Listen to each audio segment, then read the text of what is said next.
پاکستان کی جمہوری تاریخ گواہ ہے اور بہت ہی صراحت سے یہ باتیں عام پاکستانیوں کے علم میں بھی ہے کہ پاکستان کی جمہوریت میں اسٹیبلشمنٹ اور سیاستدانوں کا چولی دامن کا ساتھ رہا ہے۔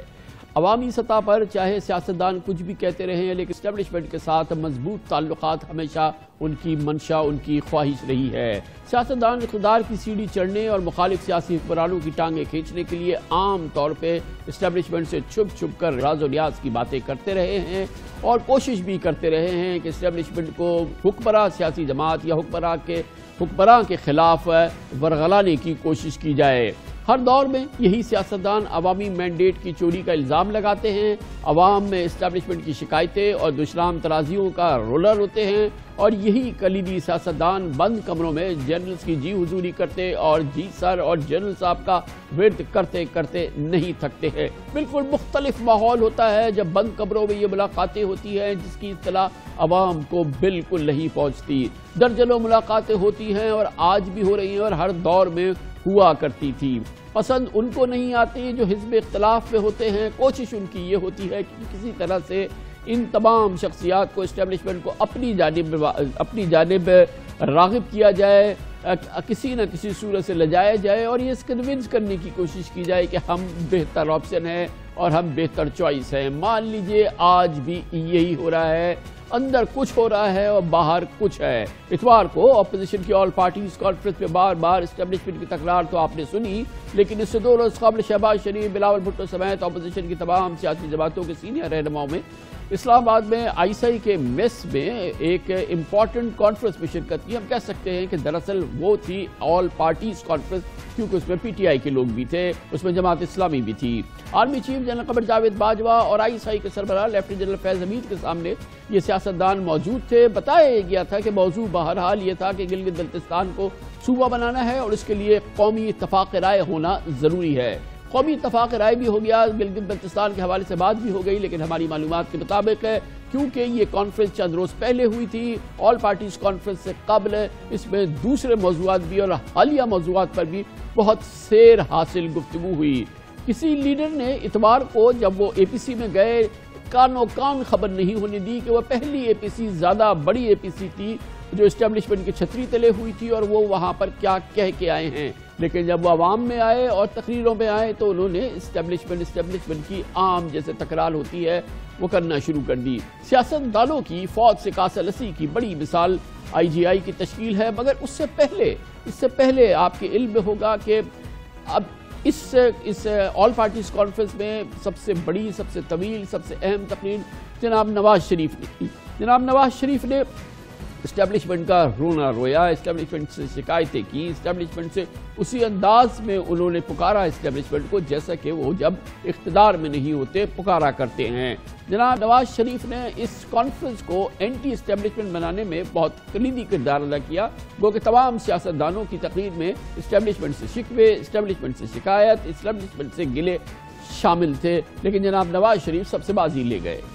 جب عوام کے مقدس امانت میں خیانت کی جاتی ہے اور انتخابی عمل سے پہلے یہ طے کر لیا جاتا ہے کہ کس کو جتانا ہے اور کس کو ہروانا ہے، انتخابات میں دھاندلی سے مطلوبہ نتائج حاصل کر لیے جاتے ہیں، کس طرح سے عوام کو دھوکہ دیا جاتا ہے اور عوامی مینڈیٹ کیسے چوری کیا جاتا ہے۔ بدقسمتی سے پاکستان کو اس طرح کے تجربات کی لیبارٹری بنا کر رکھ دیا گیا ہے۔ خلاصہ یہ ہے کہ یہاں یا تو مارشل لا ہوتا ہے یا پھر منتخب جمہوری حکومت سے کہیں زیادہ طاقتور پیرلل یعنی متوازی حکومت قائم ہو جاتی ہے۔ دکھ کی بات یہ ہے کہ اب معاملہ state with in the state سے آگے نکل کر اسٹیٹ ابو دا اسٹیٹ تک جا پہنچا ہے۔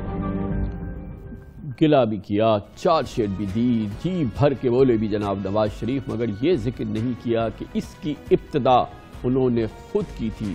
وہ اس پورے معاملے کے بانی رہے ہیں اور جس کو اسٹیبلشمنٹ کہتے ہیں اس کے سب سے بڑے معاون رہے ہیں۔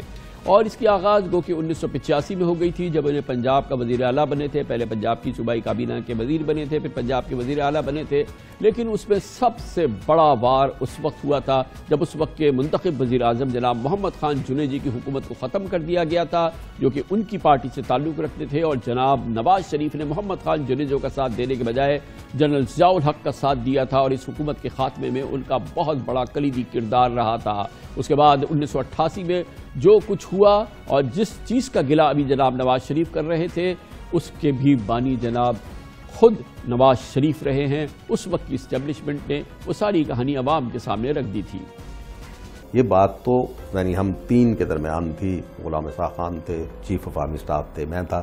آئی ٹیک آل دا بلیم, کیونکہ میں نے کام کیا آئی جے آئی بنانے کا, تو میں تو کبھی بھی نہیں اس کے اوپر, آئی ہیو نیور منسڈ ورڈز, میں نے کبھی جھوٹ نہیں بولا. ہاں میں کہتا ہوں کہ میرا ٹرائل کر دیں. اگر میں نے آئی جے آئی بنوائی ہے, میں ایڈمٹ کر رہا ہوں میں نے وائلیشن کی ہے, I should be brought before the court of law, اور میں وہاں جا کے بتاؤں گا کہ یہ سب کچھ کیوں ہوتا ہے اور کیوں ہوا تھا.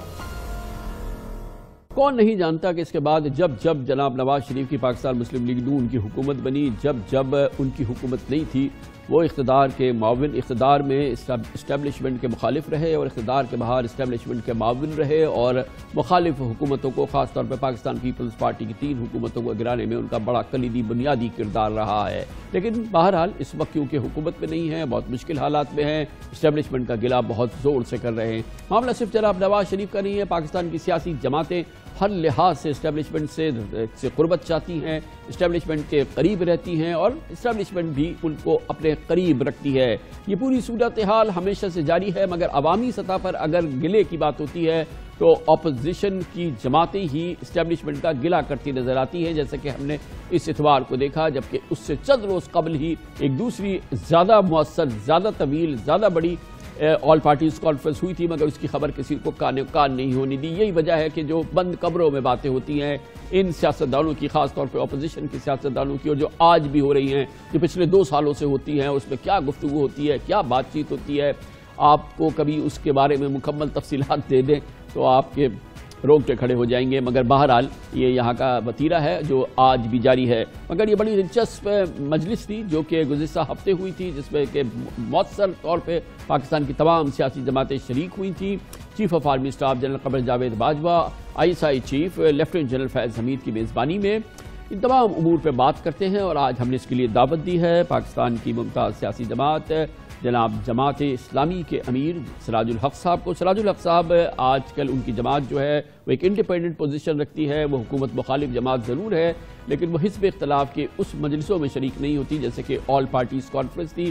جناب سراج الحق کی جماعت اسلامی نے اس میں شرکت نہیں کی تھی. بہت بہت شکریہ سراج الحق صاحب, آپ نے ہمیں جوائن کیا ہے. یہ فرمائیے گا, یہ بات تو اب کھل کے سامنے آ گئی ہے کہ یہ جو APC ہوئی, اس سے پہلے جو APC ہوئی تھی وہ زیادہ وسیع تھی اور ذرا زیادہ اس میں گہرائی تھی, گو کہ یقیناً وہ گلگت بلتستان کے صوبہ بنانے کے لیے ایک قومی اتفاق رائے کے لیے فوجی قیادت نے منعقد کی تھی, لیکن محض گلگت بلتستان تک ہی بات محدود تو نہیں رہی نا. بسم اللہ الرحمن الرحیم. دیکھیے کامران صاحب, سیاسی جماعتوں کے ساتھ اختلاف اپنی جگہ پر, ان کے درمیان اختلاف اپنی جگہ پر, لیکن یہ بات تو طے شدہ ہے کہ جہاں بھی قومی سلامتی کی بات ہو, پاکستان کی مفادات کی بات ہو, وہاں پر لوگ اکٹھے بیٹھتے ہیں. اور جب آرمی چیف نے سب کو دعوت دی, پہلے مرحلے پر مجھے بھی دعوت آئی. ابھی گزشتہ عرصے میں ہندوستان نے پاکستان پر حملہ کیا, پلوامہ کا واقعہ ہوا, مقبوضہ کشمیر کو انڈیا کا حصہ بنایا, اور چاروں طرف سے اس وقت بھی پاکستان خطرات میں گھرا ہوا ہے. اس لیے ہم اس مجلس میں گئے اور اس میں آرمی چیف تو پھر جب اس قسم کے معاملات سے میں بالکل بجا طور پر سمجھتا ہوں جو آپ فرما رہے ہیں, یقیناً یہ بہت ہی احسن قدم تھا, یہ بہت ہی ضروری چیز تھا. اس طرح کے اجتماعات ہونے بہت ضروری ہیں, اور یقیناً آرمی چیف اور فوجی قیادت کی ایک عزت و تکریم ہوتی ہے جس کی وجہ سے آپ لوگ گئے اور اس چیز کو محفوظ. لیکن 2 دن بعد 3 دن بعد جب یہ اجتماع ہو رہا ہے اپوزیشن جماعتوں کا, تو اس میں اسٹیبلشمنٹ کی تکرار, اسٹیبلشمنٹ پہ الزام, اسٹیبلشمنٹ پہ دشنام ترازی, اسٹیبلشمنٹ سے شکایتیں, یہ جو ٹکراؤ نظر آتا ہے, یعنی کہ اندرون خانہ وہ صورتحال نظر نہیں آتی, اور باہر تو وہ سارا جو ماحول بن رہا ہے قومی استحکام کا اور تمام اس چیز کا، تو اس کا سارا ملبہ اسٹیبلشمنٹ پہ کیوں ڈال دیا جاتا ہے جیسا کہ ڈال دیا گیا اس اے پی سی میں؟ اس کی وجہ یہی ہے کہ پہلی بار یہ ہوا کہ ماضی میں بھی حکومتوں کے لانے میں، گرانے میں اسٹیبلشمنٹ نے کردار ادا کیا ہے، اور یہی وجہ ہے کہ 77 سے لے کر آج تک ہر الیکشن پر لوگوں نے انگلیاں اٹھائی ہیں، تحفظات کا اظہار کیا ہے. لیکن میرے اپنی سیاسی زندگی میں اس بار ذرا کھل کر لوگ یہ بات کرتے ہیں کہ اس حکومت کے لانے میں اسٹیبلشمنٹ نے آپ کے خیال میں سراج الحق صاحب آئی جی آئی سے بننے سے زیادہ جہاں پہ کھلے عام پیسے بانٹے گئے، آپ کے خیال میں اس سے زیادہ کون سا الیکشن ایسا ہے جس میں جو حزب اختلاف کی جماعت ہے اس نے اسٹیبلشمنٹ کو کوٹ نہیں کیا ہو یا اپنی طرف راغب نہ کیا ہو، اور جو حکومت ہو اس کے خلاف جو ہے وہ اس کے لیے اس کو استعمال نہ کیا ہو؟ یہ کب نہیں ہوا سراج الحق صاحب؟ اب کیوں اس طرح سے؟ اور جو پیپلز پارٹی اور پی ایم ایل این جو ہیں، یہ جو 5 بار اقتدار میں آئے، وہ 3 بار اقتدار میں آئے، 4تھی بار وزیر اعظم بننا چاہ رہے ہیں، کیا یہ سب بغیر اسٹیبلشمنٹ کے ہوا؟ میرا کوشچن بھی یہی ہے کہ جب یہ لوگ اسٹیبلشمنٹ سے تعاون لے کر حکومت میں آتے ہیں اس وقت یہ بات نہیں کرتے ہیں، لیکن جب حکومت سے محروم ہوتے ہیں یہ بات کرتے ہیں. لیکن ایک مگر یہ زیادتی ہے نا کہ اس ادارے کو جس کو آپ استعمال کرتے ہیں سیاستدانوں کے خلاف، جب آپ حزب اختلاف میں ہوں تو آپ اس کو نشانہ بنائیں، اور وہ بھی صرف عوامی سطح پر. اندر جا کے جو باتیں کرتے ہیں سراج الحق صاحب، چلے یہ تو ایک اجتماع تھا، جو علیحدہ باتیں ہوتی ہے تنہائی میں جو بات. میں یہی کہنا چاہتا ہوں کہ پاکستان کا مفاد اسی میں ہے، اسٹیبلشمنٹ کا مفاد اسی میں ہے، جمہوریت کا استحکام اسی نقطے پر ہے کہ اسٹیبلشمنٹ غیر جانبدار رہے، اپنی اس پوز کو، اس امیج کو تبدیل کرے جو اس وقت بنا ہے. میں اس لیے کہنا چاہتا ہوں کہ فوج سے کوئی نفرت نہیں کرتا ہے، فوج تو ہماری فوج ہے، لیکن ہم یہی چاہتے ہیں کہ یہ امیج نہ ہو کہ یہ کسی ایک پارٹی کے ساتھ جس طرح ہر موقع پر وزیر اعظم اعلان کرتے ہیں. کیا وزیر اعظم کی بات کو نہ مانے؟ کیا وزیر اعظم کی بات کو نہ مانے؟ کیا وزیر اعظم کے حکم کو نہ مانے؟ وزیر اعظم حکم دے تو کہے ہم یہ نہیں کریں گے، کیا یہ کرے؟ اس سے آزادی ظاہر ہوگی؟ نہیں، میں عرض کرتا ہوں نا، دیکھیے ہر ادارے کا اپنا ایک حدود اربعہ ہے. نہیں تو اس طرح تو پھر نیب بھی کہہ دے، پھر ایف آئی اے بھی کہہ دے وزیر اعظم سے کہ وزیر اعظم اپنی جگہ پر ہم سیاست میں نہیں ہے. وزیر اعظم سیاست نہیں، وزیر اعظم تو پاکستان کا چیف ایگزیکٹو ہے، اس کو کہہ دے کہ ہم نہیں مانتے آپ کی بات کو. دیکھیے کامران صاحب، اگر جج اپنا کام چھوڑ کر وہ ڈیم بنانے پر لگ جائے نظام خراب ہوگا. اگر کوئی پولیس آفیسر، کوئی فوجی آفیسر اپنا کام چھوڑ کر سیاست میں لگ جائے کام خراب ہوگا. ایک خوبصورت پاکستان، مستحکم پاکستان، الحمدللہ آج فوج بالکل سیاست میں نہیں ہے. الحمدللہ آج فوج بالکل سیاست میں نہیں ہے. فوج سے آپ کہتے ہیں کہ ٹڈی دل کا مقابلہ کرو، فوج ٹڈی دل کا مقابلہ کرتی ہے. فوج سے آپ کہتے ہیں آپ کووڈ کا مقابلہ کرو، فوج کووڈ کا مقابلہ کرتی ہے. فوج سے آپ کہتے ہیں کہ یہ مسائل کا حل کرو تو وہ حل کرتے ہیں. فوج سے آپ کہتے ہیں کہ کراچی میں خدارہ نالے صاف کرا دو تو وہ نالے صاف کرتی ہے. تو آپ کی اطلاع کہ اگر آپ کہہ رہے ہیں کہ وہ آزاد رہے تو آزادی کا مطالبہ تو یہ ہے کہ پھر وہ کہیں وزیر اعظم سے کہ جی نالے صاف کرنا ہمارا کام نہیں ہے، ٹڈی دل صاف کرنا ہمارا کام نہیں ہے، یہ ہم کووڈ سے لڑنا ہمارا کام نہیں ہے، ہم تو صرف سرحدوں پہ لڑیں گے. تو کیسے بھائی؟ جو حکومت ہوتی ہے، جو وزیر اعظم ہوتا ہے، اس کے ماتحت ہوتی ہے. جب فوج تو وہ بھی پسند نہیں آتی، اور جب اگر آزاد ہونے کی کوشش کرے تو پھر بھی پسند نہیں آتی. نہیں، ایسی بات نہیں ہے. دیکھیے ہم یہ کہتے ہیں کہ الیکشن کمیشن آزاد ہو، ہم یہ کہتے ہیں کہ الیکشن پر کوئی ادارہ اثر انداز نہ ہو. ہم یہ کہتے ہیں کہ جو آدمی جو حلف اٹھا لے اس حلف کے تقاضوں کو پورا کرے. محترم سراج الحق صاحب، الیکشن کمشنر جو ہوتا ہے، چیف الیکشن کمشنر حزب اختلاف اور گورنمنٹ لگاتی ہے نا، چیئرمین نیب جو ہے وہ حکومت اور حزب اختلاف لگاتی ہے نا. آپ نے طے کیا ہے کہ ہمارا نہیں سنیں گے؟ نہیں، آپ کو بلانے کا مقصد یہ ہے. اگر یہ طے کیا کہ آپ کی بات میں نے نہیں سنی، مگر میں سوال تو پوچھوں گا نا. آپ یہ چاہیں کہ میں خاموش صرف آپ کی بات سنتا رہوں تو یہ اس لیے نہیں ہے. آپ کو سوال سننا ہوگا، آپ جواب دیجئے. چیئرمین نیب جو ہے وہ حزب اختلاف اور گورنمنٹ نے لگایا. Election commissioner, chief election commissioner حکومت اور اپوزیشن لگاتی ہے. تو اس میں فوج کہاں سے آ گئی؟ دیکھیے فوج سے تو لوگ یہی چاہتے ہیں نا کہ آپ وہ کام کرے جو آپ کو کہا جائے. آرمی چیف نے اس پارٹی جس میں آپ اس کو اے پی سی کہتے ہو، اے پی سی تو نہیں تھا، اس نے پارلیمانی لیڈر کو بلایا تھا، اس سے یہی بات کی گئی کہ ہم چاہتے ہیں کہ آئندہ الیکشن آزاد ہو. اس نے کہا کہ آپ پارلیمنٹ میں اس کے لیے ایک نظام بنا لیں. بڑی اچھی بات کی. اس نے کہا کہ جے بی میں الیکشن ہو رہا ہے، اس کے لیے ایک اچھا نظام بنا لیں. ہم نے اس کو بھی اچھا سمجھا. اس نے آج جو بیان جاری کیا ہے کہ گلگت بلتستان میں فوج الیکشن سے فاصلے پہ رہے ہیں، غیر جانبدار رہے، اچھی بات ہے. اس لیے کوئی فوج سے نفرت نہیں کرتا ہے. فوج تو پاکستان کی ہے، ہر پاکستانی اس کے ساتھ کڑا ہے، لیکن اس کے لیے بھی اپنا غیر جانبدارانہ کردار ادا کرنا کیسے ہوگا؟ کیا وہ حکومت کا فیصلہ نہ مانے، وزیر اعظم کا فیصلہ نہ مانے، کیا کس طریقے سے وہ کیسے ثابت ہوگا؟ مسئلہ یہ نہیں ہے کہ وہ وزیر اعظم کی بات نہ مانے، وہ نواز شریف کی بات مانے. فوج اگر زرداری صاحب کی بات مانے، وہ نواز شریف صاحب کی بات مانے تو پھر آزاد رہے گی. دیکھیے ایک نظام تو موجود ہے نا، ایک آئین تو موجود ہے. اب اگر تمام سیاسی جماعتوں نے مل کر یہ مطالبہ کیا ہے کہ ایک آزاد غیر جانبدار الیکشن کا نظام ہو، تو اس سے آپ کو کیوں اختلاف ہے؟ یہ تو خود فوج کی حق میں ہے کہ اس پر وہ بوجھ ہی نہ آئے. محترم سراج الحق صاحب، کیا فوج نے کہا ہے کہ ہمیں اس پہ اعتراض ہے؟ آپ کو آرمی چیف نے کل یہی کہا نا کہ آپ اپنا نظام 2.5 سال ہو گئے الیکٹرل ریفارمز کا، ہو گئی الیکشن اصلاحات، یہ 2.5 سال میں کر لی اپوزیشن نے اور گورنمنٹ نے مل کے اصلاحات. کیا کسی چیز میں فوج بیچ میں آ گئی کہ کس قسم کا آپ الیکشن کرائیں؟ یہ کیسے آپ صرف کامران خان، اگر آپ آنکھیں بند کر کے اور آپ کہیں کہ میں نہ دیکھتا ہوں نہ سنتا ہوں، آپ کی مرضی، لیکن اس وقت میری نزدیک سب سے اہم مسئلہ یہی ہے کہ ایک شفاف الیکشن کا نظام بن جائے. دیکھیں الیکشن ٹھیک جو ہوا اس کو قبول نہیں کیا، مشرق پاکستان بنگلہ دیش بن گیا. ساری دنیا میں لوگ اس طرح احتجاج تو نہیں کرتے ہیں الیکشن کے بعد. انڈیا میں نہیں ہوتا ہے، امریکہ میں نہیں ہوتا ہے، فرانس میں نہیں ہوتا ہے، جاپان میں نہیں ہوتا ہے. آخر ہمارے ملک میں کیا ہو رہا ہے کہ ہر الیکشن کے بعد پھر لڑائی ہوتی ہے.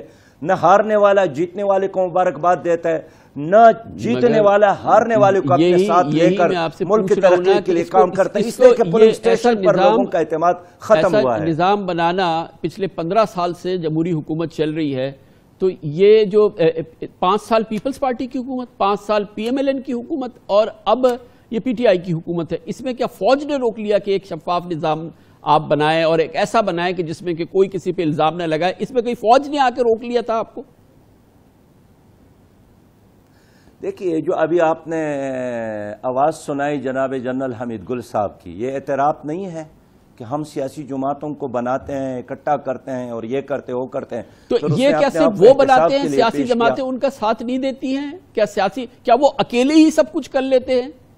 یہی تو سارا مسئلہ ہے کہ جب چولی دامن کا ساتھ ہے تو میٹھا میٹھا ہپ ہپ کڑوا کڑوا تھو کب تک ہوتا رہے گا؟ دیکھیں جب اس آئی کے سابق چیف خود اعتراف کرتے کہ ہاں اس اتحاد بنانے میں میرا کردار ہے، میں نے یہ کیا ہے، میں اس کا اعتراف کرتا ہوں، اب اس سے بڑھ کر اور کیا گواہی آپ چاہتے ہیں؟ اگرچہ وہ وفات پا گئی، اللہ تعالیٰ اس کو جنت الفردوس عطا فرمائے. اب آپ اس زمانے کی تمام ضیاء الحق صاحب کے ساتھ کیا ہوا، پھر بھٹو صاحب کے ساتھ کیا ہوا، کس نے کس کا ساتھ دیا؟ سراج الحق صاحب جماعت اسلامی کا بھی ایک کردار تھا کہ نہیں تھا؟ دیکھیں میں آخری بات کر لوں، کامران صاحب آپ مجھے سن رہے ہیں؟ میں بالکل خاموش ہوں، میں پوری قوم سے چاہ رہا ہوں کہ سنیں کہ جنرل ضیاء الحق نے جب بھٹو کی حکومت اتاری اور مارشل لا لگایا تو جماعت اسلامی کا کیا کردار تھا اس وقت سے لے کے جب تک کہ انہوں نے ذوالفقار علی بھٹو کو پھانسی پہ چڑھا دیا؟ یہ آج کی بات نہیں ہے، یہ جنرل ایوب خان صاحب نے سید ابوالعلا مودودی رحمۃ اللہ علیہ کو بلایا اور ان سے یہی کہا کہ آپ ایک عالم دین ہیں، سیاست میں آپ کا کیا کام ہے؟ آپ کسی یونیورسٹی میں بیٹھ جائے، کسی دارالعلوم میں بیٹھ جائے. سید مودودی رحمۃ اللہ علیہ نے فرمایا کہ میں ایک عالم دین ہوں، میں سیاست کا استاد ہوں، لیکن ایک جنرل کا سیاست کے ساتھ کیا واسطہ ہے کہ آپ مجھے درس دیتے ہیں؟ اس لیے میں سمجھتا ہوں تو کہ وہ آپ درس حل یہ اٹھا جو کر دیکھیں اس میں کیا سراج الحق کہتا ہے۔ صاحب وہ جو درس مولانا نے وہ اتنی عظیم شخصیت تھی کہ اس میں تو کوئی فرد، لیکن جو مولانا نے درس دیا ایوب خان صاحب کو، فیلڈ مارشل کو، وہ درس میاں طفیل محمد صاحب نے سنا، اس پہ عمل کیا 77 میں اور اس کے بعد اور پھر اس کے بعد بالکل کیا۔ میاں طفیل صاحب سید مودودی کے راستے پر چلتے رہے، آخری لمحے تک وہ اس ملک میں اسلامی چلیں، نظام کے بالکل لیے جدوجہد کرتے رہے۔ یقیناً اور بہت آخری بہت وقت شکریہ تک سینیٹر سراج الحق، امیر جماعت اسلامی ہمارے ساتھ موجود تھے۔